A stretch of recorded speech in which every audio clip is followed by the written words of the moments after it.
Welcome to episode 51 of the Curios Cast, where we find out why all bourbon biscuits are the same. We talk about the TV show Naked Attraction, and George tells us about a kid who got a stick for his ballsack.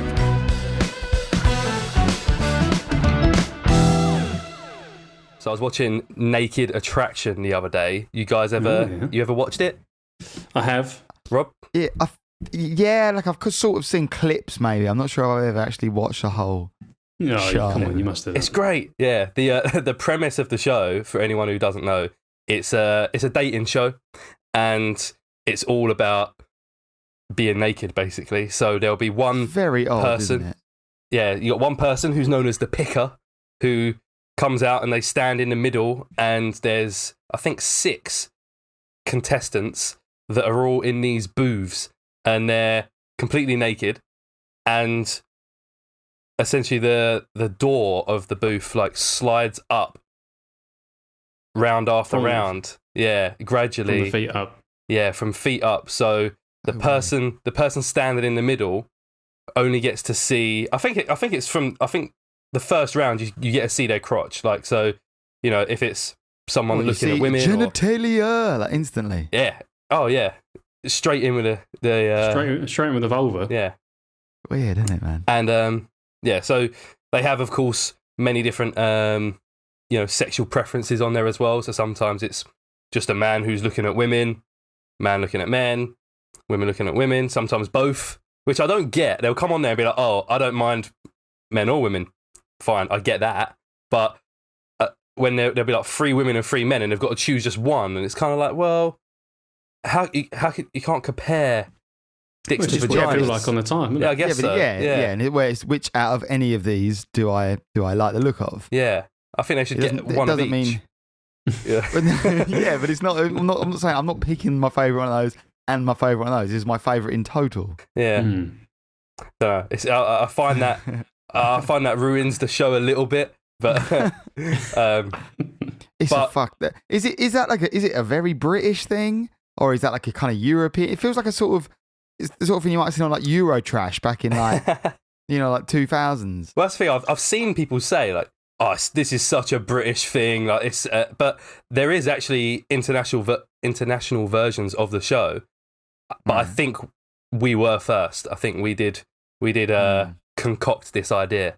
Yeah. So there's a German version which is called cool series. That's Naked Attraction. No, it's called Dating Hautnah, which is dating up close, but not really the same. The Danish version is, I don't know how to pronounce it, but it's like Date Me Norhen, which I think means just date me naked.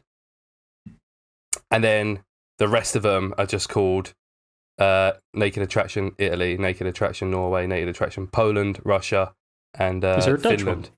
There is not a Dutch one, no. Oh, I would have thought they'd love it over here. Yeah, maybe they're just stuff like that, it's just not interesting. It's just too tame. It's too tame. It's too normal. It's just like yeah. But yeah, it's anyway, yeah. So the first round you get to look at say it's a woman just looking at men. She gets to look at all their cocks, so you get to see their legs and their cocks, and usually and balls. And the presenter will just go around and they just make comments. They say, "Oh, he's got a bit too much foreskin for me." You know, he's. Do you like a big cock or a small cock? She's like, "Well, a big cock." And then they got to choose someone to get rid of. They say, "Okay, this is the person whose cock I like the least out of these 6 people." And then they've got bizarre, man. They've got to step out, reveal themselves, smile to the camera, and walk away. And then it goes up. They get a look at their chest. Then they get to look at their entire body, and then they get to like say something or whatever, and then at the end they choose one person to go on a date with. There ain't much great about a flaccid penis, is there? Really? Like, no. I mean, a penis in general. Yeah, it's like horrible. A flaccid penis. Yeah, like, and there's no way to know like what that looks that penis like is attached to. when he's. I guess you get. I mean, you get a rough idea, I suppose. I don't know. Apparently not. Like, I've heard reports that it's not that there's not much of a correlation. There might be a little bit of a correlation, but that there is Are you sorry to interrupt? Are you in the middle of a nuclear blast because your webcam is getting brighter and brighter? That's it. That's all right. It looks fine for everyone on YouTube. My lighting is on point. You guys just have to deal with me being faceless. Yeah. What I'll do is I'll put what my webcam looks like on the screen for a second for anyone watching to see what these guys see when we're recording this. Hopefully, so much light on my face. Hopefully, if your camera hasn't cut out and that is all they are seeing. Yeah, that would be funny. Yeah. No, but I was just going to say, you say that's just frankly, but is that just something that fucking girls have told us to make us feel better, though? Like maybe, or it's like a thing like guys with little dicks have made up, right? It's like, it's only an inch and a half now, but you know, where's that extra 7 inches come from? I don't know. It's a growing or shower. Yeah. No, I do think. I do think it's a thing. There's always one, you know, in the 6. There's always one that you're like, come on, they're voting them out now. Like straight away, they are going, but they never vote out first. You know, they're always sort of playing. I feel like I need to watch this because I did used to enjoy watching. You know, what's no like it. Oh, Take Me Out. Take Me Out, and I feel like that was very British. I used to watch that. That was like a bit of a guilty pleasure. Just something like oddly entertaining about it. And obviously he's funny and he makes it. But I almost went on that. Who? You did? I did, yeah. I got offered that. I knew a girl that was doing the like recruiting. Is that the casting? Word? Casting for it. And she got in touch and like messaged me. She was like one of my mate's ex-girlfriends. She just randomly messaged me on Facebook and she was like, "I'm doing the casting for Take Me Out now." She was like, and they're looking for like, you know, like someone a bit different, maybe someone with like dreadlocks, like you know, like to go on. And I just thought, oh man, I'd never live it down if I just got fucking absolutely no lighted. Oh, that would have been so good. Still be getting rinsed now. You've got the personality for it. I feel like you could, like you're not like too cocky. Like, you know, you get. I remember there's this one clip of this guy and he's from Romford and he comes on and he's just so like up his own arsehole, and I'm pretty sure all the lights go out like the second he walks out on stage, and he like does this whole like spin around. He's got like a leather jacket on, shoots the fingers, and then like all the lights just go out instantly. I remember watching one before and it was like the guy was sort of doing the half okay, and then like he sits down to like you know they do like a bit where they either like do a bit about themselves, don't they, or sometimes they like do a talent, you know. Yeah. And this guy like played like classical piano and people are like turning their lights out. I remember thinking, what are you on about? No. So often, talent. The guy just shows that he has a hobby and it's like out. He's like, oh yeah, you know, on a Sunday I like to play football with the boys. Like, all the lights just go out. Like, not interested. Not interested in that. Oh yeah, sometimes I go and volunteer down at the, you know, old woman, homeless, refugee, animal sanctuary. No. Fuck. Spend all your time with me. What instrument would you have played for your talent, Rob? I know because you're a multi-instrumentalist. So many choices. You would have had to, wouldn't you? Yeah. Well, what's the one that would attract a mate? The easiest, I reckon. Bongos. Didgeridoo. Didgeridoo. Still a little didgeridoo chant. That I don't know. Probably, what about one of those beatbox? Like Swiss mountain horns, you know, like the really big. Yeah, that's the one. I would have just stood there and gone, I'm going to do a little rendition on the Swiss hunting horn. I think, Mate, that would have been great. I mean, it might not be too late. Is that show still on?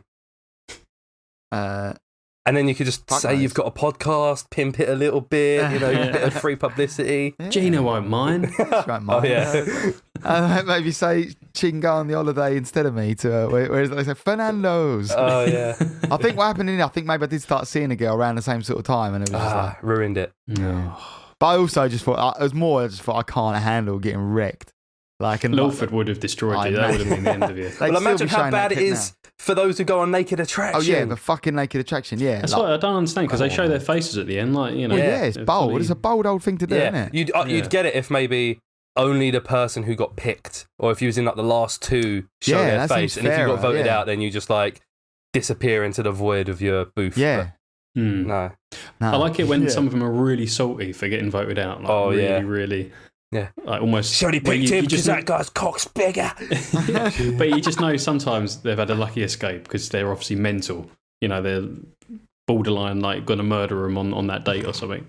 Yeah. What do they do? So is it like do they go for like a Fernando's equivalent afterwards? Like what's the? They just go for a date. And I was reading about it. I went on the trivia section on IMDb. I was interested. I was watching it. I was like, wonder if there's any fun facts. And the date is at like the next day at 9 a.m. but they film it as though it's in like a bar in the evening. So you see them on the date the next day, and they just have like, you see like 30 seconds to a minute of them being like, "Oh, nice to see you with clothes on. Maybe not later though." Like stupid little, small talk that they have to do in front of the camera. Yeah. But and then it's always they do like a catch-up episode. Let's see where they are now 6 months later. It's like, oh yeah, we stopped talking after about a day. I wonder whether there's any couples that are still together. Yeah, well, I was going to say, what was it? Fucking first dates. Someone we know went on first dates, didn't they? Yeah. Remember? Oh yeah.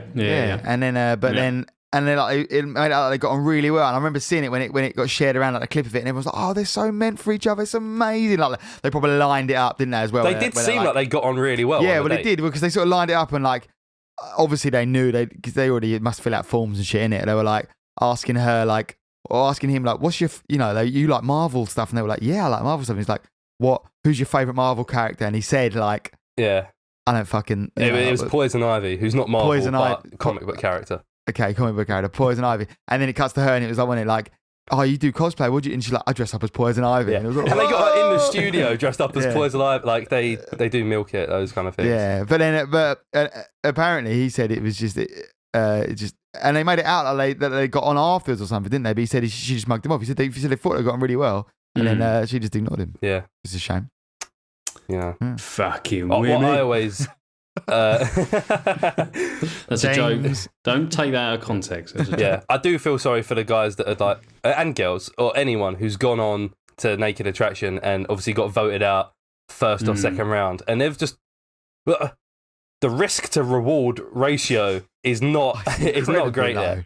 Would old Franey boy have gone on there, do you reckon? What was his name? Frane Selak. Hungarian Frane Selak, yeah. I mean, it's a pretty safe environment, you'd think, right? Like, the booth collapsed on him. I just realised something that made me laugh. We talk about like last episode being a drinking episode. I'm just sitting. I was cracking a beer before this episode, thinking like. I have beers on most episodes. But it's not often that we have like multiple beers. Is it? I normally have like a couple. It's normally like coincides with my day off or something the next day. So I normally have like a couple of beers. I haven't actually listened to the end of it because I can't remember whether I was actually speaking coherently or not. Or it was a bit. We were interrupted. Obviously, I was editing it. Yeah, so I listened to the end bit. I listened to a chunk of the start. I listened to the end. Yeah, and It was a little chaotic at the end. I wonder who made it. I was speaking to a couple of people today, and who have listened. I don't know if they got all the way through yet, though. I know someone hadn't got all the way through. Basically, Josh, in fact, messaged me. He must have been listening yesterday because he messaged me last night, and I didn't listen to it till this morning. It was an audio message, and it confused the shit out of me because he was just going off on one about like fighting animals and stuff, and Tom's full of shit. You could fucking yeah. He was like, listen, he's not thinking this through at all. There's absolutely no way you could. I can't remember what he was saying. He was saying something about whoever was saying about picking up the dog. Absolutely no way. It'd be on your balls. And I was listening. It took me a minute. I was thinking, what the fuck is he going on about? Like it's obviously been a while, a week since we recorded. I was like, what the fuck? Yeah. I also remember that I just got up halfway through and got my delivery of chicken. Not halfway through. Yeah, well, it wasn't halfway through. It was right at the end. It was. Was it? Yeah, we'd almost finished, and you were like, chicken. Yeah. Yeah, but he also. By the way, listeners, that chicken almost killed me. Yeah, that's good to know. He also confirmed about that fucking card trick thing, about how awesome it was, and he was like, similar suspicions to me of like, I don't know how it was definitely awesome, but there's definitely things that we don't remember about it. All part of me, and we could have just been quite high. And I can't even remember the card trick. That story. What was the card trick? Just that he gets cards, and then I swear we shuffled them. But again, me and Josh couldn't remember what we were talking about today. We shuffled them, and then he goes, maybe he takes them. Maybe he took them. He must take them, yeah. I think he took them at this point. He takes them, and then... I think he takes them, and then you go, and he holds them, and you go, right, and you go red, and he goes, right, this is the red pile, this is the black pile. And you go red, black, and he puts them there as you say them. Yeah, so if you say red, he'll put it down on and then halfway through he goes, on the left. Yeah, halfway through he goes switch, and then at the end he reveals, and they're half and half, perfectly laid out. Yeah, in order. You see it a lot with like street magicians and on TV because they're saying like, you're going to do the magic trick. You're the one who's reading this pack of cards' mind. And you're the one who can sense that it's red or black. He must have just switched it. He must have just done a bit of sleight of hand. Yeah. On us. It's good. He never did it again. Obviously, a good trick you never ever repeat because obviously someone's ready to look out for it next time. You're looking out for it. Anyway, what weird news topics have you guys got for us today? So mine isn't quite weird news. Mine's got the potential. Fuck off then. This is the second episode weird in a row news. you haven't had anything. No, I've got something, but I'm saying it's not quite weird news. It's like a story, a bit of thing that I was thinking about that's got the potential to be like one of George's boring story. It's a bit of a thing. Well, it's got the potential to be like one of George's boring like history things that he talks about. Oh God. Boring history things. But I also thought it was quite interesting. You call in Nazi time travel boring? No, that was not boring. That was a good one. You can suck me off. I don't know what I'm thinking of, but I think there was an episode in particular that the whole history episode. That's. Yeah, for anyone who hasn't listened to, I think it's in the 20s or 30s, the weird history episode. Yeah, don't bother. It's shit. I today, right, was eating a bourbon biscuit. Mm. I picked and up that is weird news. I picked up a pack of bourbon biscuits. Is this going to be a limerick? No, and I was like, these mad cunts, right, are the same, regardless of where you get them from. Wait, what are you saying? So I just got some bourbon biscuits from Marks and Spencer. Yep. Right. And they're top class there. But all right, but they're not. They're the same. They were great bourbons, but they're also the same as if you get bourbons from Sainsbury's, if you get bourbons from Tesco. Value bourbons. They're the fucking same. Yeah, but how much better can you make a bourbon? You know, it's only so far you can take but they're a also bourbon, right? But they're also all bourbon. They all say bourbon on them. They're not like, like chocolate biscuit with cream in the middle. You know what I mean? They are bourbon. They're all branded bourbon. They're called bourbons, and they've got the stamp bourbon on them. And I was like, why? I don't think bourbon biscuit's a brand, though, is it? It's not a brand, no. It's a type. It's just a type of biscuit. But why is it a type? Like, but everything else that you'd get like that would be a thing, would it not? And like, why are they all exactly the same? They're the fucking same. They taste the same. I don't know. They look the same. With custard Every cream. now and then, sort of. What about Viennese well? Very, very similar with custard cream. In fact, yes, it is the same with custard cream. Yeah. And it's also the same with nice biscuits. Yeah. Right. Is it nice or Nice? I'm assuming it's nice, but it could be Nice actually, because bourbon. In fact, it could be Nice because bourbon is also a French reference, which I'll get to. Custard creams are great, aren't they? I like the decoration. Custard creams are great, but like every now and then, right, you do get a naff bourbon, but it's rare, and they're like, it's like they have to really work hard, and they're different. It's like you've somehow made an imitation bourbon. They're like the shape's different and the writing's different, and they taste funny. But 9 times out of 10, bourbons are exactly the same, and I was just thinking, that's weird. Is this your weird news? No, so I fucking looked into it. You having a go at my history? You're talking about biscuits. I am kind of invested in this. Yeah, so I looked into it, right? I looked into what, and it's actually like not loads of answers about it online. There's not a lot of literature about there's not a lot of differences literature between apart from different bourbon selling establishments. Yeah, apart from this great resource. Quora Answers, right? Yes. And it's just one person has gone in hard. Like, it's the most intense, like, well-written answer I've ever seen. And I don't know whether he must have copied and pasted this from somewhere, but I can't see where he's copied and pasted it from. Or he's just done some fucking bourbon research. Like, fair play to the guy. Big up Camille Ravia on Curios Answers, because he's put the fucking work in, mate. I won't read it. I mean, it does go on a while. I mean, not that it drags. It was very entertaining, but it might not be so entertaining for me just to read the entire thing out. But, right, this is it. Bourbon biscuits, custard creams, and nice biscuits were in fact all invented by one man. Oh, what a geezer. Yeah. Harold David Trixie. So he was a teacher at Bledlow Boys' School in Bucks. Bucks. Is that like Boys' School in Bucks? Buckinghamshire, right? Does that mean Buckinghamshire? Yeah. Bah. So he has been forgotten, and his name is destined to remain unfamiliar. but his impact on British confectionery is almost unsurpassed. This is a great bit of like. He was born in Whitstable, Kent. Big up Kent, down the road from me, old Whitstable. I love Kent. Good down in Whitstable. Get some good oysters down there. They got the old oyster sheds, didn't they? They have. Yeah. I went to Whitstable. I didn't get any oysters though. I had an oyster when I was burger and chips. A while back, yeah. Burger and chips. They catch that out of the estuary. You ever had an oyster? Yeah, I love them. I don't think so. They're good with you have them like lemon and vinegar.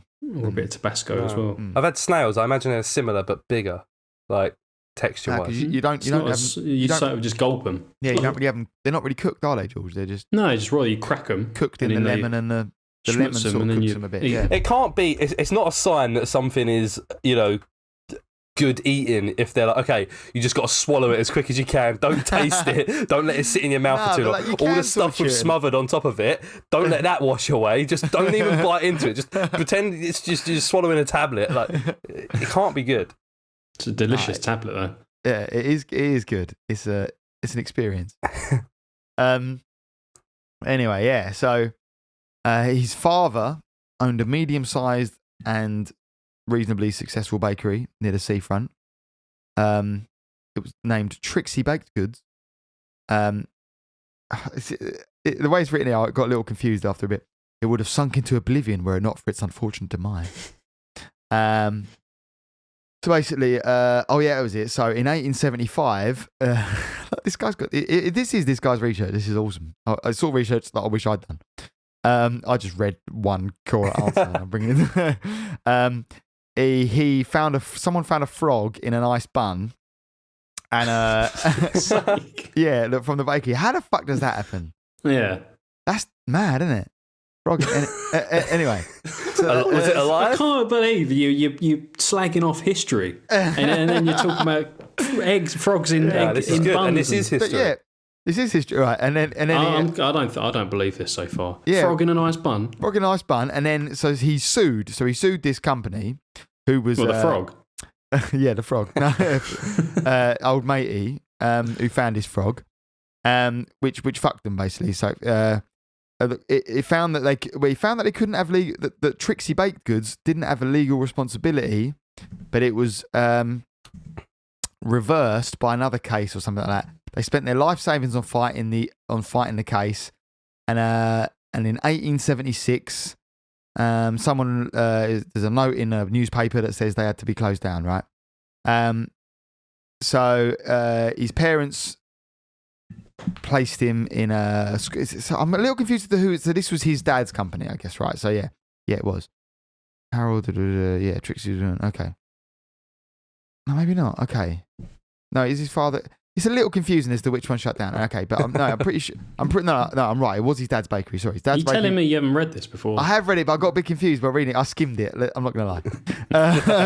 So then, right, they put him in a grammar school. Okay, paying his fees at the very last of their savings, and he had the ambitions of one day taking over his father's bakery, right?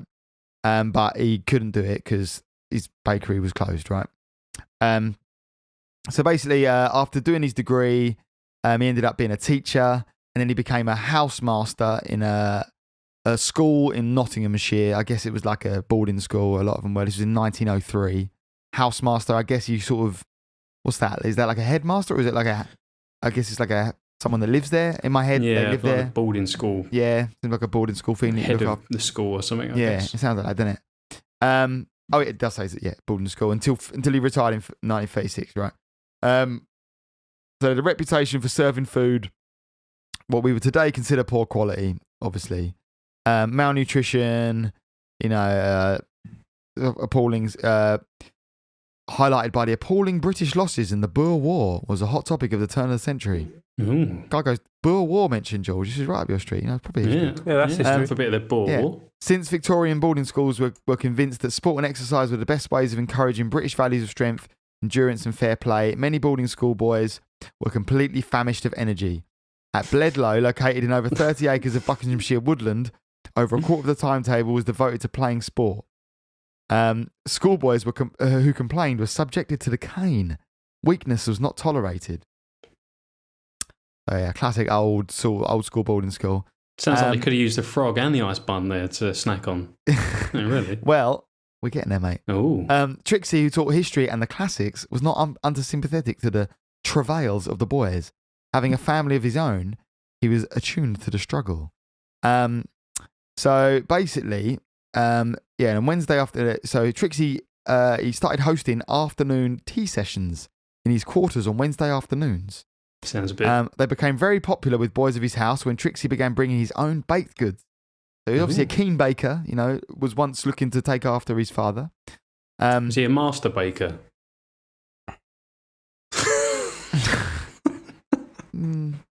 Doesn't quite work. Doesn't quite work. Close. That's right though, isn't it? Close, yeah. It just makes me think, because that's just like in Bake Off. That just makes me think of Bake Off. And at the end, you get awarded Master Baker. And I've never once associated it with Masturbator. Oh, really? They use that? Don't you get... No, so I just thought of that. When you said that... Star Baker. Oh, yeah. Surely they wouldn't say Master Baker. Master Baker. Oh, yeah. I swear Master... All right. Yeah, okay. Yeah, you're right. According to Trixie, a part of him had never quite accepted... Never quite accepted he would not inherit his father's business. So he just cracked on with baking because he loved it, right? So he used it as a way to bring shit into him. So he used the same sandwich method as his father, where a soft filling is squeezed between a harder outer shell. His chocolate creation was named the bourbon, after the House of Bourbon, a dynasty of French nobles where his father Jonathan had told young Harold this sandwich method had originated from. With the extra sugar and fat provided by the biscuits, it was noted that Harold David Trixie's house had begun to outperform their peers. We now know that glucose is vital to the healthy functioning of the brain. So they were all cheating, basically. They were performance enhancing bourbons. Yeah, exactly. And with their fashionable French name, they became all the rage, these biscuits, right? So local children started assisting him in the now arduous process of transferring biscuits across the quarter mile to the school. So everyone loved them. Obviously, the whole school started liking them, as well as his latest creations, custard cream and Nice, which doesn't say that it was from France, but it would make sense, wouldn't it? That Nice, if it's bourbon, Bourbon. So his father had created the custard cream back in the 1860s using Kentish clottage cream. The whole school and the nearby villages were eating. Yeah, so pretty soon the whole school and nearby villages were eating these biscuits. Rather than trying to face the growing demand himself, he helped train local bakeries in his recipe. They were only too glad to be able to sell such a popular product. I need to zoom in a little bit here. When William Emerson, the headmaster, encouraged him to try and patent these biscuits, he refused. And he was like, this is a great quote. What would life be worth if we were to obsessively ascribe to everything we hold dear a numerical value, cold and calculated? These biscuits are for all who care to make them. Whoa. So with better packaging and stuff in 1920, many big brands started to make them, and they became nationwide. Peak Friends of Bermondsey in London noticed the unusual biscuits enjoyed by day labourers who came from Rickmansworth, carrying them to the city. Being good sports, they decided... good sports. They decided to contact the Bledlow School to ask whether they could reproduce the biscuits for a fee. And they got in touch with Trixie, and he said the same thing, like, crack on, mate. They are the biscuits of the everyman. They began producing biscuits in 1921, which became immediate success. Peak Franz, the brand was discontinued in 1989, so they went all the way up to 1989. By the way, Nice biscuits are named after Nice. So, there you go. Right. There you go, yeah. So it couldn't... Such a product, it says, couldn't have failed to be copyrighted, and soon copycat bourbons began appearing all over Britain. He never made a claim on any of these riches. He continued his afternoon tea tradition. Through those school dinners improved in the 1920s, he still carried a reputation for being a creative amateur baker. Retiring in 1936, he died just before the war in 1939.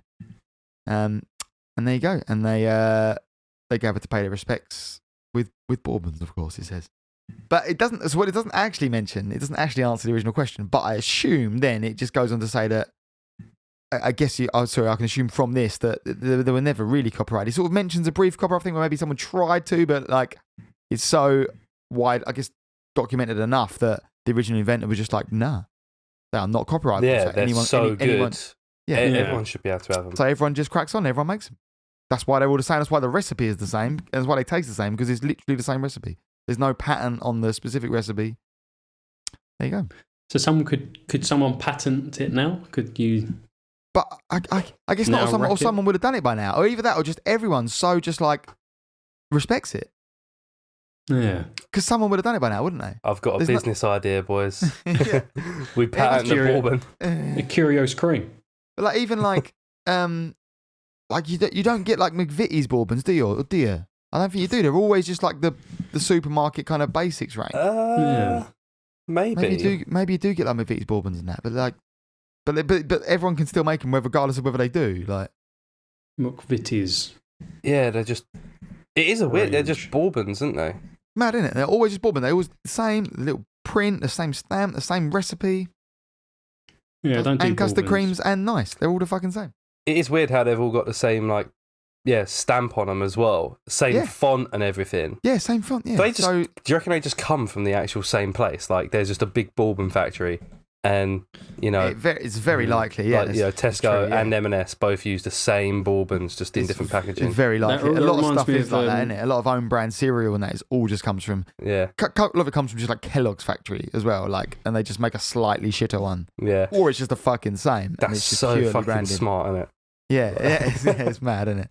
It reminds me of someone that we all know. A few years ago, I went to Kiev in Ukraine, and when I was talking about it, with a few people, he said, "Oh, when you go to Kiev, are you going to go to the factory?" I was like, "What?" He's like, "Are you going to go to the chicken Kiev factory?" Because that's where all the Kievs come from. And he was like deadly serious. He was like genuine about it. I know what you mean. I know. Yeah. I mean, the food product does come from there, I assume, though. Don't know. I'm not too sure. I don't even think it does. It's a bit like Viennese Wells. I don't think they come from Vienna, do they? Chicken Kiev. Chicken Kievs are good, though, aren't they? I'm looking at it now. According to Russians, I don't know what source that is. Just them. Russians. The chicken Kiev originated in the Muscovy region of the old empire. The recipe for a chicken filled with butter sauce and covered in breadcrumbs was modified to perfection in the 19th century by a Ukrainian chef, hence the misleading name.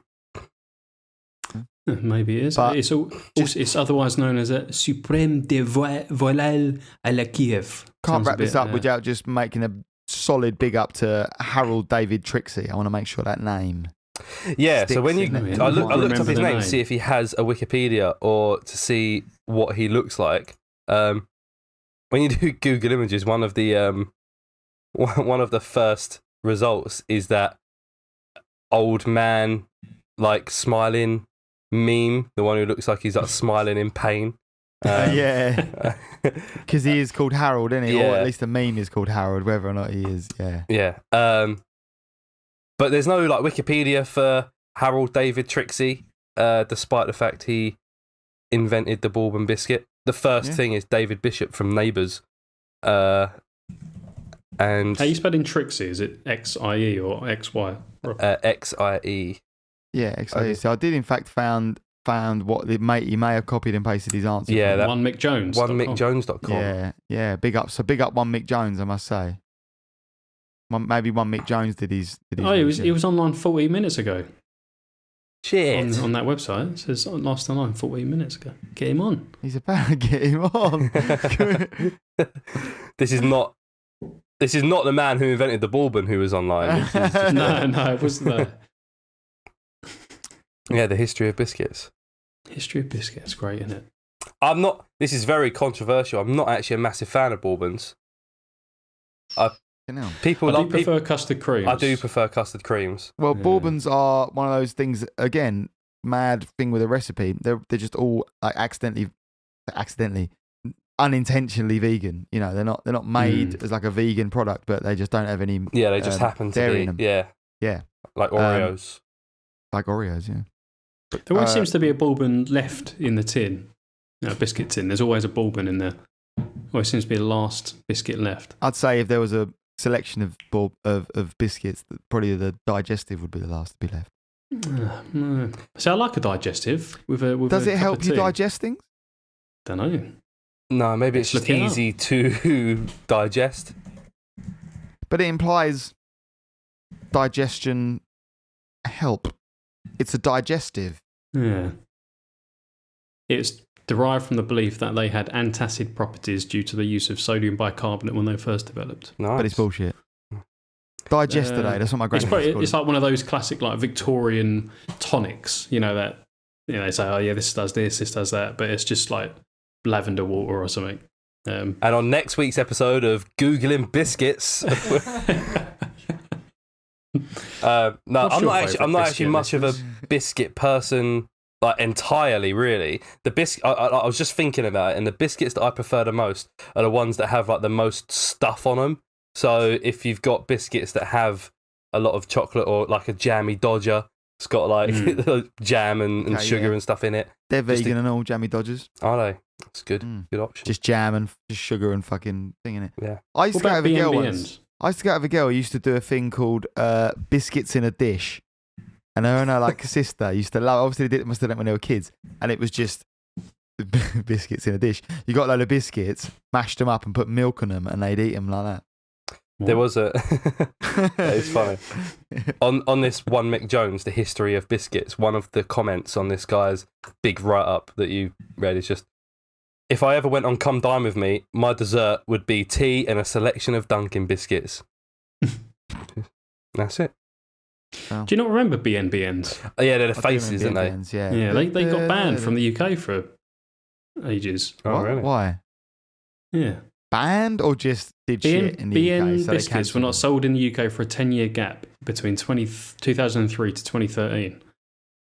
However, they were sold in many French, Nigerian, and Afghan stores. Very niche markets. Yeah. Was it not? It was banned. Or was it just that they were just pulled out because they weren't selling very well? I don't know. But then they're back. I remember they fucking ruined the lives of two kids in our school. One was called, both their surnames were Bien, spelt slightly different. So, and the advert for that was like BNBN. So everyone just went up to him all the time and just did that. Life ruined. BNBN, yeah. Well, up next on What's That Biscuit? George, there you go. I was just thinking about biscuits today. I bet you were. Yeah. What you got for us, George? Well, I've got a story that does link back to, in some ways, to episode, I believe, 49, when we talked about climbing trees. We did talk about climbing trees, yeah. And obviously, Rob... And you were like pussies about it, yeah. Well, Rob, you might... Pussies about it, it's just that I don't do it. After hearing this story, Rob, maybe you'll think twice about climbing a tree. Okay, all right. So the headline is, boy, 11, has a 5 centimetre long stick removed from his scrotum after falling out of a tree. Ooh. Savage. Youngster lost footing whilst climbing a 2-metre tree in Indonesia. The stick pierced the left side of his scrotum but missed the testicles by millimetres. A 2-metre tree? Yeah, that's not that big, is it? A 2-metre tree, it says, yeah. That's unfortunate then, yeah. That's not... Yeah, that's barely like... got off the ground. That's really small, isn't it? Yeah. That's a bush. That's a bush. Yeah. No. So that's a house plant. It's taller than you think, 2 meters, but it ain't a tree. Yeah. Experts said he was fortunate it did not penetrate his testicles. An 11-year-old boy was left with a 5 centimetre long stick hanging out of his scrotum after falling out of a tree. You're looking up 2 meters, Tommy. Still. I was 6 feet is 1.82 meters. So it's like you're like 6 foot tall, that can't right? be right. You must have misread that, George. So it's literally this high. And for listeners, I'm putting my hand about 20 centimeters above my head. Like it's. Although but if you still, even if you fell that far onto a sharp stick, but the way they describe it as like a 2-meter tree. Yeah, but also like a tree that's that big, surely is quite weak. Like, how is that even a climbable tree? How is that a climbable tree? It might be like 6 feet wide, mightn't it? Well, have you ever seen a chode of a tree that's like 6 foot wide and 2 meters tall? It doesn't. No, I kind of know what you mean. Like could be like a sort of willow type tree where it's very... Yeah.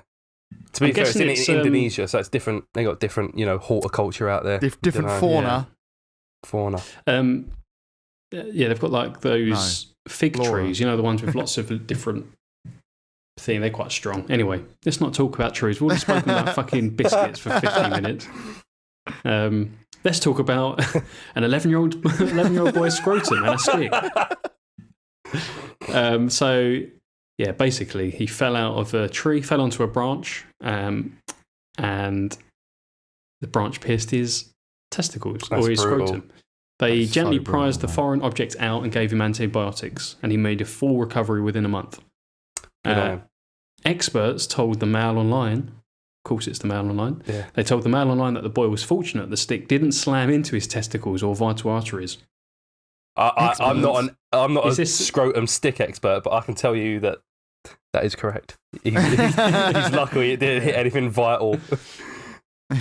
Fucking idiots. We've got some. I will send you the Daily Mail page. There's some brutal photos on it. Like, it's all blurred out. I was about to say, I don't want to see a photo of a 11-year-old boy. I think I'm alright for that. I'm surprised that the photos are actually on the Daily Mail, to be honest. They're a bit weird, but there's some x-rays where you can just see a stick poking out. Anyway. Of course. So yeah, the Journal of Urology describes how the boy was taken to hospital 4 hours after the incident. 4 hours after the incident. So like he pierced his bag and then just hung around for 4 hours. Doing what? That reminds me, I saw a brutal video today. I mean, it could take a while to get to the hospital, can't it? And like you might be thinking, what do I do for a while? Especially because how are you going to walk with your bag pierced? Yeah, very wide stance. I don't know how long the stick was either. It might have been like a 5-meter branch on a 2-meter tree. I saw this awful video today. The tree was 7 meters tall, and then he fucking knocked it down. Go on, Rob. Tell us about this horrible story. You can see my face. There was a guy, and he's like, "Oh, I've seen it actually. Yeah, is it perineum? I know what you're going to say. He's like in the street, like, and they're going, "Go on, do it." He's like taking his clothes off, and then he like goes and jumps into like a fountain, and people were showing me this, and I was like, "What's why are you showing me this? What's good about this?" And then he gets out of the fountain, like sort of jumps in, and he just sort of like lands on it's very shallow, he lands on his bum. And then he gets out and there's just blood pouring down his leg and like almost seems like something's hanging off him. You're like, what the fuck?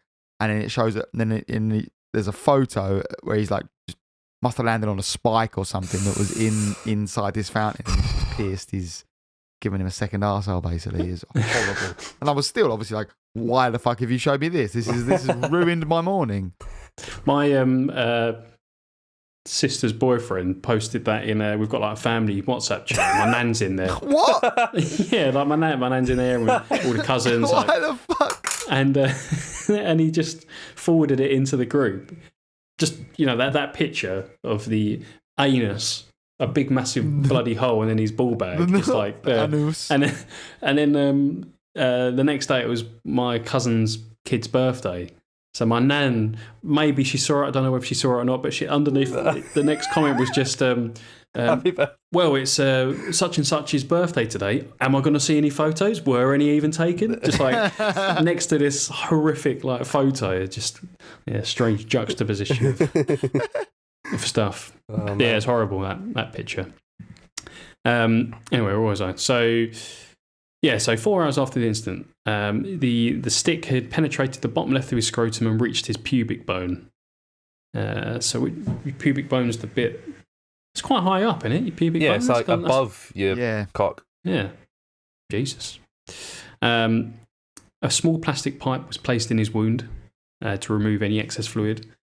And then he made a full recovery. I'm glad I got that detail. This was. I was really thinking as you were talking about. I was like, I really hope I get the full detail of the surgery that was undergone to fix this lad's wound. I'm glad I know that bit. Thanks. There was a quote somewhere, but I seem to have lost it. It was quite a funny quote for just like a really obvious. The doctor was saying something. It was just like, yeah, no shit. It was like a classic. Was that you said a minute ago? Experts said it's a good job. No, there's another one. He's lucky he didn't die. Well, there's another one. It says at the bottom here, injuries to the scrotum are fortunately rare.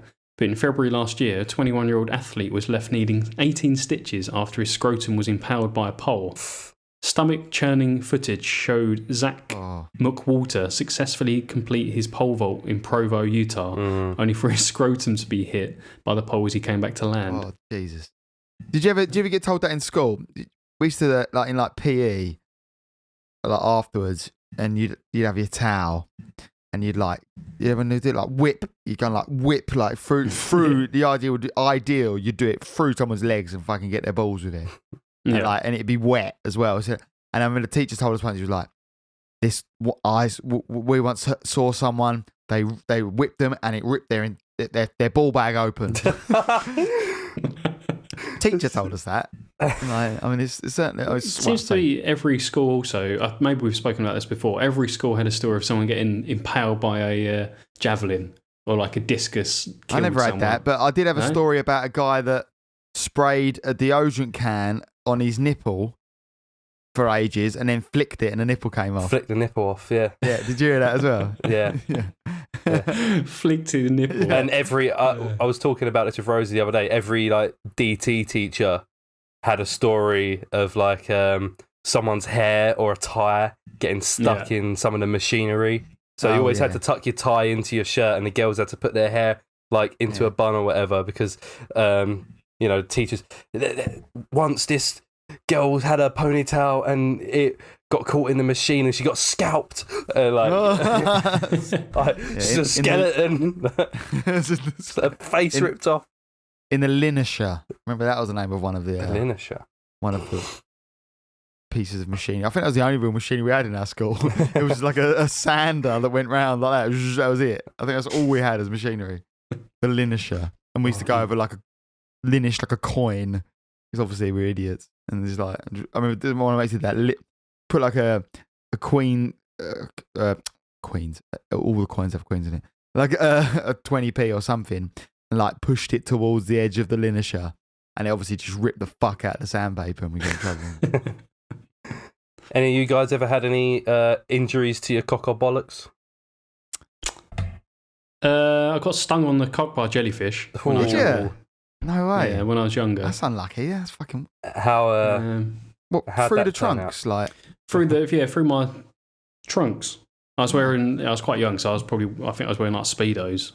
Yeah, but still. I was stung on the cock by a jellyfish. Was that absolutely as bad as you think it was going to be?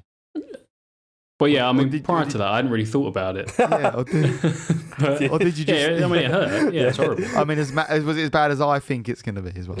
Yeah, it wasn't pleasant. I wouldn't. But did you way to do it again? Did you just piss on itself because it's already a cock? So you just... Yeah, you're supposed to wheel it, so I should have just laid on the beach. Yeah, just laid down. Yeah. Sorted. No Every time I used to go away on holiday with my family, something used to happen to me, standing on a sea urchin, bitten by a dog, stung by a jellyfish on my cock. You and nature. Yeah, that's a mad. When I was maybe probably 13 or 14. Yeah, I reckon about 13. Me and my mates who lived down the road just used to ride our bikes up and down the road, and we used to get these plastic skateboard ramps and just try and jump as many people as you could. So obviously standard, one of you lays there, jump it, easy. Get two of you down, get someone's bike, just try and do jumps. And I got pretty good at it. I had this tiny bike. It was way too small for me, this little mongoose. And I could just, if you've got no fear, which until something like what I'm about to tell you happens, you don't have any fear. So you just go full speed and you can make it. And if you fall, you're 13, it doesn't hurt, whatever. And then I was heading towards the ramp and there was this kid. He didn't live down our road. He lived around the corner, fucking prick. And he was just hanging out. And he thought it would be funny to sort of jump in the way, in front of the ramp and then jump out just before I was going to hit him or whatever. Classic, yeah. But I didn't know he was going to do it. So I'm pedaling. As soon as I'm about to hit the ramp, he sort of jumps in my way. I just obviously instinctually turn to try and not hit him or whatever, but I'm already on the ramp at this point. So I just fucking fly. And then somehow I land and my legs go either side of the handlebars and my cock just smashes into the fucking, into the little T-bar. Yeah. And instantly my mates knew that I was like fucking hurt. Like I must have been screaming.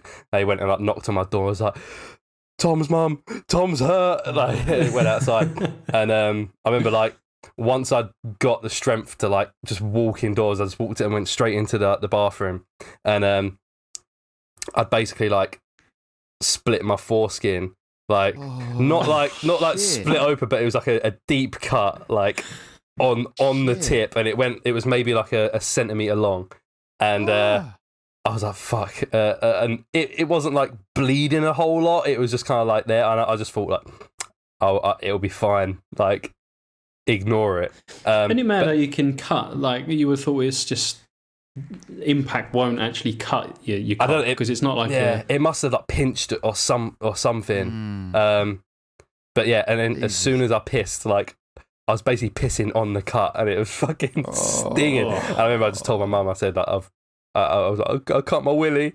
and no. Yeah, and the only reason I sort of remembered this story was because you said it took 4 hours for this kid to go to the hospital.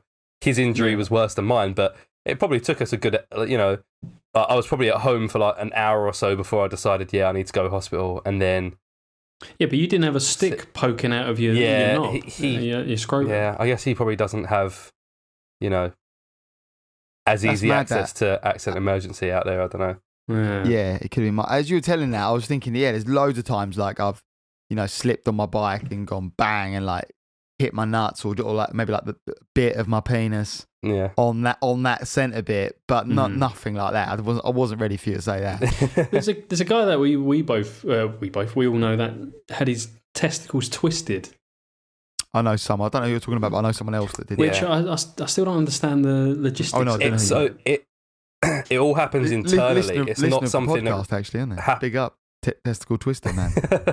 It doesn't happen by like external force or anything. It's basically just your balls just start.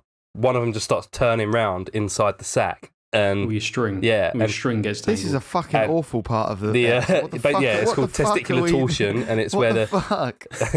Why are we talking? How are we gone about from this? bourbon biscuits to bourbon biscuits to ball sacks? It started off so wholesome. That's the title of the podcast there, and like quaint. Yeah, the first half of this podcast, I could show my mum and be like, "This is what I do when I do a podcast, mum," and then. But yeah, that's that. Yeah, it was fine. Took some antibiotics and mate, you still sound a bit choked up. It was fine. Took some antibiotics and you wouldn't know to this day. Got over it, mate. Yeah. Well, I've only had like a little bit of the old banjo string tear. Not a full snapping. Never had that. Not a full snapping, just a changing. An adjustment. An adjustment, and it a stretching, I guess. And every now and then it plagues me. But do you have to wear like like a footballer wears a knee strap or something? Yeah, you just I don't know. You just got to be go have your wits about you sometimes.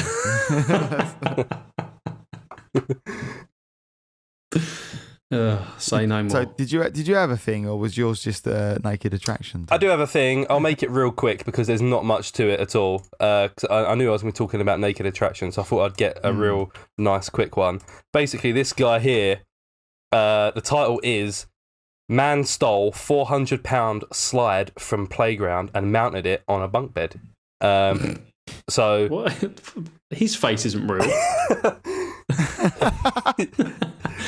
It's come on. Not the best mugshot in the world, is it? But he's American, isn't he? Yes. I can't see the bunk bed part of it. It looks like it's attached to a wall. Why is his door so shiny as well? And how the fuck that door opens that way? Look, that door is opening towards the slide. So he's made it really hard to get out. Yeah, so a man is facing charges after he allegedly stole a £400 slide. I don't know why they have to mention the weight. And also, £400 is a lot. I thought that was in like sterling. No. This is in weight. So okay. I also looked up how much £400 was in kilograms for our, I guess, not international metric? viewers. 181 kilograms. So that's a heavy. I don't know how he fucking brought that home. That's heavy. How heavy is like? I need some like. You know, like how heavy is an elephant? How heavy is a car? Because you're used to picking up elephants, are you? Like, all right, or like I don't know. How heavy are you? I need some reference. How many kilograms yeah. How heavy is a yeah? I'm like 85, 80 something. Like it's like kilograms. Yeah. Okay. I'm usually between 80 and 90, and this was 181. So that's Yeah, all right. Me and then a bigger me. And it's awkward as well, isn't it? Like yeah. Yeah, so I don't know, but basically the way he'd done it as well, he just sawed it off from the like in the playground. He was being investigated for stealing catalytic converters. As you do. And that's a strong bunk bed, isn't it? To be holding up a 400-pound slide. Like that bunk bed has got some serious... I'm so suspicious about the weight. That doesn't... It's a plastic slide. Yeah. The slide's not long. It's even, isn't it propped on just a plastic, like underneath it? There's like one of those cheap plastic. Yeah, I know what you mean. Storage drawers. I don't think it's on that though. I also like the fact it looks like he's like his girlfriend on it. Like just. I think that's one of the police officers. How is it? Brilliant. I think they were.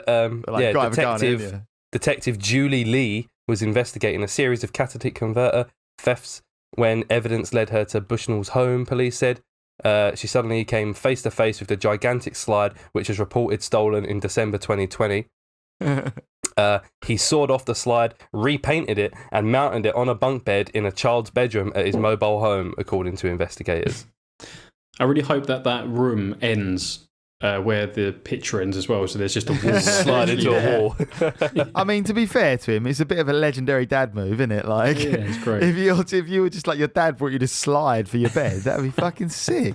That is it, yeah. I don't really get, like you said, I don't really get the geometry of this room because the bed looks like it's in the bottom right corner. You've got the Spider-Man duvet cover. It could be, like a bed that's not necessarily two beds. It's a bed. Like a loft bed type thing.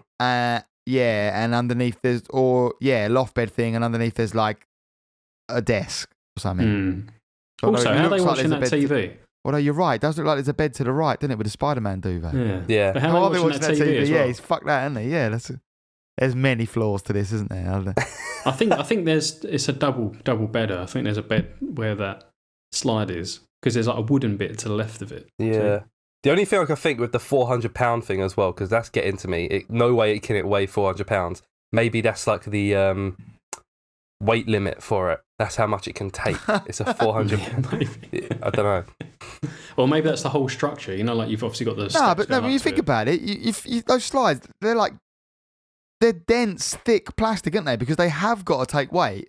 They've got to take way more weight than is ever expected to be on them. Because you can't have some poor fat kid, especially in America. There's some fat kids in America, and imagine being a fat kid that breaks the slide. Like you can't do that. So it has to be like well over massively exceed the expected weight on it. And they're dense. There's not a kid in America that weighs 400 pounds, is there? No, but there might be a kid that weighs 200 pounds. And you go down a slide like a couple at a time sometimes. Don't you? Potentially. And like anything like health and safety wise, it has to be like massively exceed the possibility of what's going to be on it to make sure it definitely is no chance in hell that it will break. And they're dense fucking things. Like you pick that up, they are dense. I don't think they are. Well, world's fattest kid was 420 pounds. So that can't be right, surely. 420 pounds. And when it says kid, like how old was he?